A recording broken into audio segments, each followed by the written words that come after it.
तेरी श्वासों की कीमत बड़ी, नाम जप लो घड़ी दो घड़ी।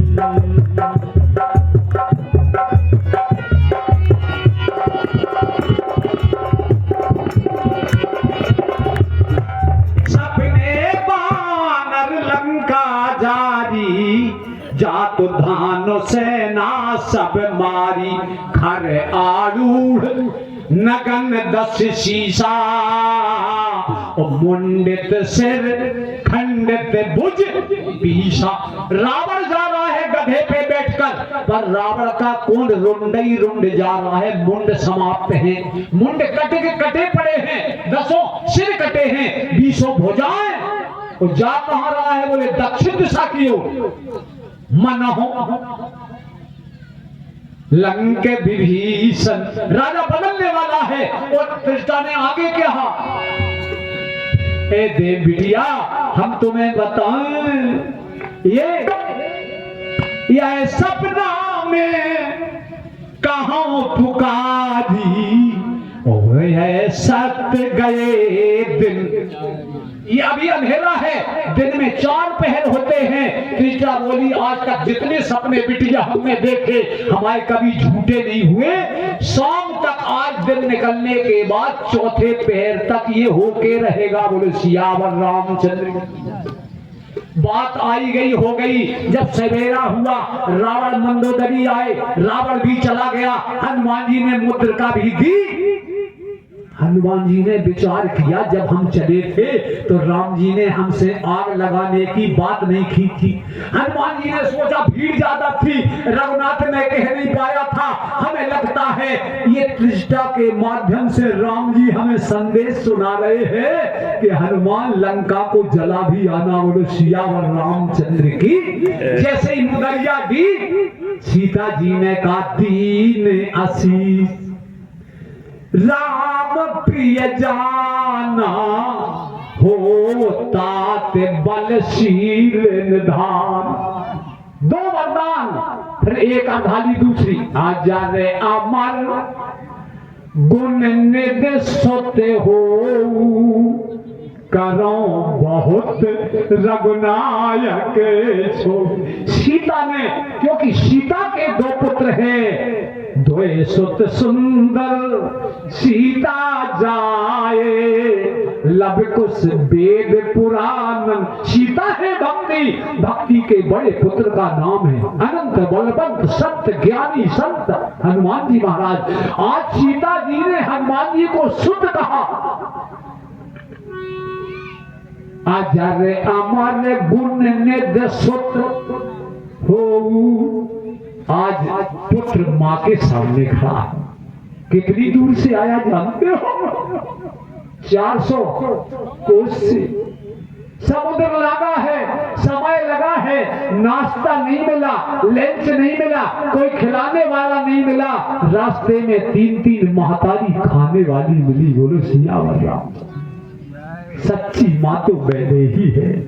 यही तो सुमित्रा कहती है, तात तुम्हार माँ तो वैदेही।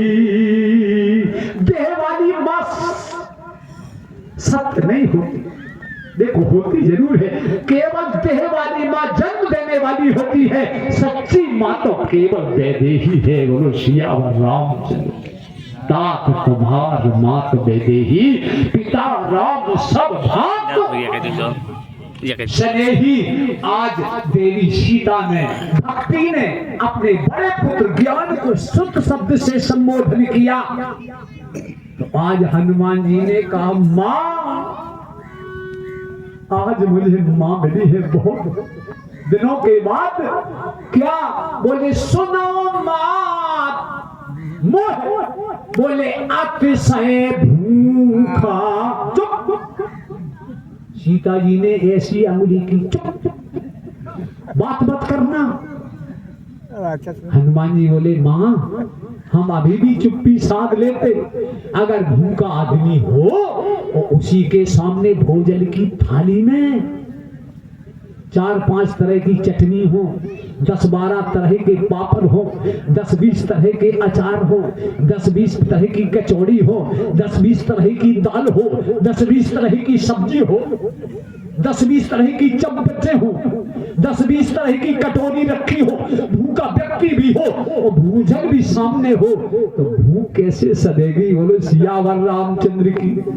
मात मोय अतिशय थोड़ी बहुत लगी होती माँ, मैं साथ लेता। मुझे कई जगह भूख लगी, हमें एक माँ सुरसा मिली, दूसरी माँ सिंह का मिली, तीसरी माँ मुझे लंकनी मिली। हमें जहां जहां भूख लगी वहां भोजन कराने वाली माता नहीं मिली, तीनों की तीनों माताएं हमें स्वयं खाने वाली मिली। बोलो सियावर रामचंद्र की। देखो हनुमान जी क्या है जानते हो? आरण्य कांड में एक प्रसंग है जिसको कहते हैं लक्ष्मण गीता। राम प्रश्न करते हैं लक्ष्मण, उसमें 2 अध्याय में पढ़ता हूं। हनुमान जी क्या है जानते हो?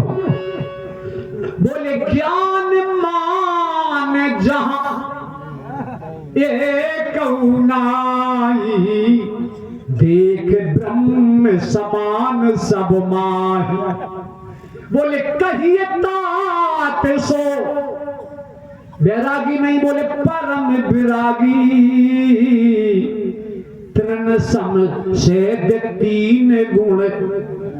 ये समुद्र में जो 3 नारियां हैं ये है क्या? बोले 3 ये गुण है, सतोगुण, रजोगुण और तमोगुण। सतोगुण है सिरसा, रजोगुण है लंकिनी, और सतोगुण रजोगुण के मध्य में होता है क्या? तमोगुण। बोले सियावर रामचंद्र। देखो सतोगुण किसे कहते हैं जान तो?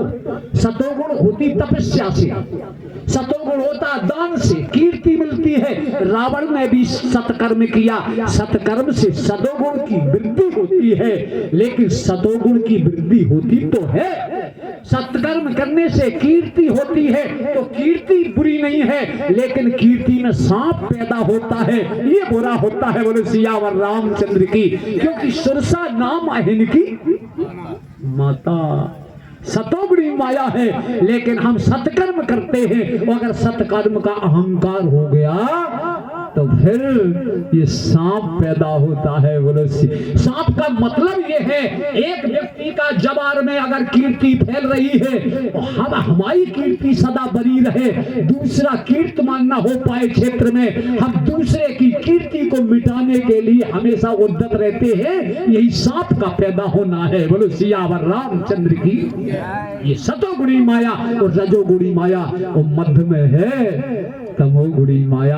आज वो कहते हैं भगवान कि भक्त अनंत बल वो 200 सीता सुंदर सीता जाए, लब कुछ वेद पुराण गाए। हनुमान जी ने कहा मां सुनो मात मोए अतिशय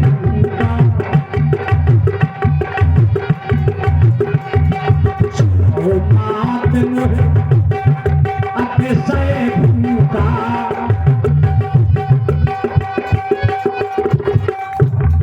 हनुमान जी सीता मैया ने कहा चुप हो जाओ, यहाँ रावण की तरफ का छोटा मोटा डिफेंस नहीं है।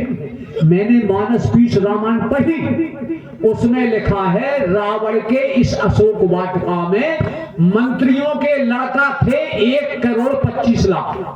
ध्यान में इतनी जनसंख्या 1,25,00,000 तो मंत्रियों के पुत्रों की ड्यूटी थी। सिपाही हवलदार और ये सूबेदार एसआई एसओजी कितने होंगे, बड़े बड़े तोड़ वाले ड्यूटी लगी थी। बेटा चुप्पा हो जानी, बवाल हो जाएगा, तुम अकेले हो, यहाँ तमाम बड़ा डिफेंस है और शत्रु का नगर है। इसलिए हनुमान जी ने कहा लाग देख सुंदर फल ये सुंदर फल लगे हैं, खाने वाली चीज लगी है, बड़ा बेचैनी है। सीता एक बात बताएं, माँ की बड़ी ममता होती है। हमारे बेटे के ऊपर आंच नहीं आना चाहिए। किसी माँ के घर के बगल में कहीं जीटी रोड होता है, वो बेटा है घुटना घुटना चलना जानता है, सड़क पर जाता है, माँ उसे पकड़ करके लाती है। माँ कहती है बेटा ओते मत जाया करो। छोटा सा बच्चा कहता है मम्मी हम काय ना जाया करें, तो माँ कहती होते हवा हवा। अब लड़का जानता नहीं है कि हवा होता क्या है। लड़का पूछता है तोतली भाषा में मम्मी हवा कैसा होता है, तो उसकी माँ कहती है बेटा हवा के इतने इतने बड़े दांत, इतने बड़े दांत। छोटा अबोध बाल बच्चा विश्वास कर लेता है, उधर नहीं जाता। आज माँ सीता ने आज अपने पुत्र बड़े ज्ञानी पुत्र हनुमान जी को हवा बताया। बेटा हनुमान जी हाथ मत लगाओ। क्यों? बोले बेटा यहाँ रखवारे हैं बहुत तगड़े तगड़े। वो बोली हनुमान जी बोले मात मोय लागी अत भूखा, लाग देख सुंदर फल रूखा। बड़े हनुमान जी ने कर इन कर मोय माता भय नाही, जो तुम सुख मानो मन माही। बात कट गई। तो सीता जी ने कहा बेटा ये फल खाने योग्य नहीं है। क्यों? बोले इन फलों में ये दिखाई तो दे रहे सुंदर, लाग देख सुंदर फल रूखा, ये रूखे फल हैं। हनुमान जी बोले रूखे फल का अर्थ क्या है? बोले ये विषैले हैं, इन फलों में विष है। हनुमान जी ने कहा काय माता जी हमारे लिए ये विषैले हैं, और ये बाग के रखवाले कटर कटर खा रहे हैं, ये काय नहीं मर रहे। सीता जी ने कहा बेटा इनके लिए विषैले नहीं है, तुम्हारे लिए विषैले है। बोले कैसे?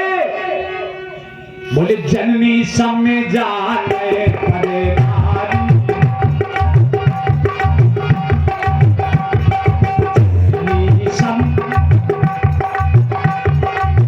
जननी सम जान है पर नारी, धन कराओ बिसते बिसवारी।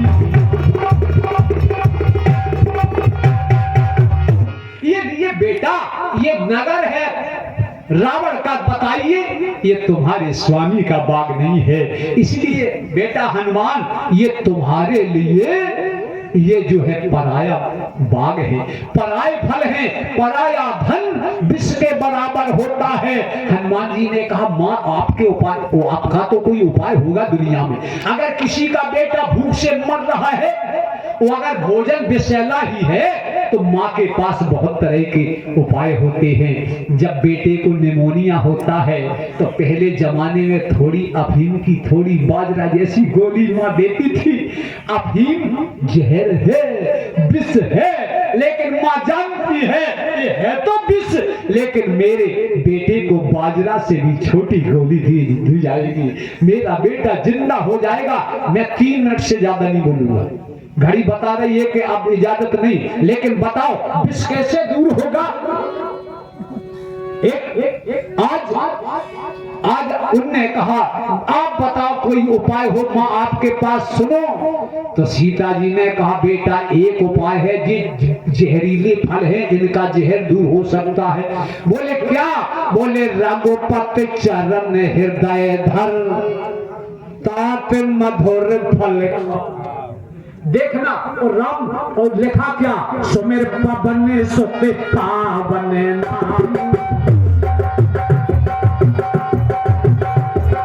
अपने पस करे राम। ऐसे तुम्हें कई उदाहरण मिलेंगे। हनुमान जी के भीतर राम बैठे हैं, रघुनाथ बैठे, नरहरि बैठे, सब बैठे हैं। सीता जी बोली उनसे काम नहीं चलेगा, काम चलेगा रघुपति चरण हृदय धर, तात मधुर फल खाओ। आखिर राम जी के चरण में कौन सा विशेषता है? जब राम जी 5 साल के हैं भैया, 5 साल के खेलने गए गेंद, एक तरफ कैप्टन राम जी हैं, दूसरे तरफ भरत हैं। नंबर चल रहा था, आखिरी बार भरत को ठोकर बॉल में मारना थी, राम जी को पकड़ना थी। भरत ने चरण की ठोकर मारी, चिटकती हुई गेंद गई रबड़ की। राम पकड़ने के लिए गए, सारे खिलाड़ियों से राम ओझल हो गए। एक सांप की बामी थी, राम जी उसमें हाथ डाले थे। चेन्नई ने रख मग सांपिन बीछी तजय विषम विष तामस तीछी। रघुनाथ की चरण का दर्शन करके बिच्छू अपने विष को गल लेते हैं, सांप अपने विष को गल लेते हैं। इसलिए राम जी के चरण को बेटा धारण कर लो तो ये विषैले फल अमृत के समान हो जाएंगे। हम निवेदन कर रहे थे, आज उस नगर अयोध्या की सेठानी ने कहा, महारानी कौशल्या आपके नाती कितने हैं? बोले दोए सुते सबे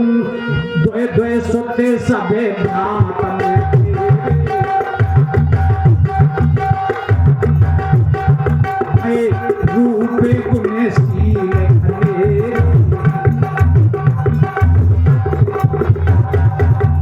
सोते सुंदर सीता जाए, नव कुछ वेद पुराण गाए।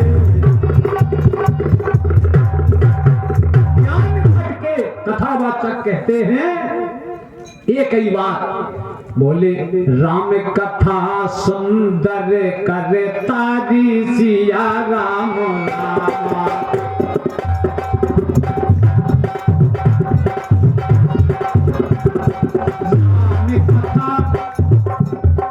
राम कथा सुंदर करे तारी राम कथा संशय भी हगे रावण हारी सिया राम।